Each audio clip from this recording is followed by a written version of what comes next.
Cancer అంటే ఏంటంటే cancer అనేది అబ్నార్మల్ సెల్స్. వాటికి నార్మల్ సెల్స్ కంటే కొద్దిగా డిఫరెంట్ ప్రాపర్టీస్ ఉంటాయి. ఏం ప్రాపర్టీస్ అంటే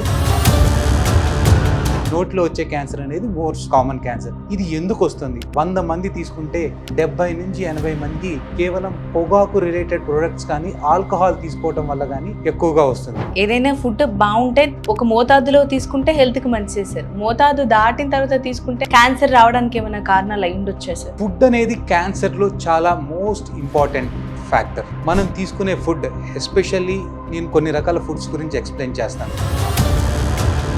సార్ మరి సర్జరీ అయిపోయాక పేషెంట్ ఇంటికి వచ్చిన తర్వాత అసలు తీసుకోవాల్సిన జాగ్రత్తలు ఏంటి సార్? పేషెంట్ తీసుకోవాల్సిన జాగ్రత్తలు, ఎటువంటి జాగ్రత్తలు అవసరం లేదండి. ఫుడ్ అనేది ఎటువంటి రెస్ట్రిక్షన్ లేదండి. సర్జరీ తర్వాత మెయిన్ గా రెస్ట్రిక్షన్స్ ఎక్కడ ఉంటుంది? వెయిట్స్. ఓపెన్ సర్జరీ చేస్తే లాప్రోటమీ అంటారు. అటువంటి వాళ్ళు ఏంటంటే కొద్దిగా వెయిట్స్ ఎక్కువ మూస్తే హెర్నియా వచ్చే అవకాశం ఉంది.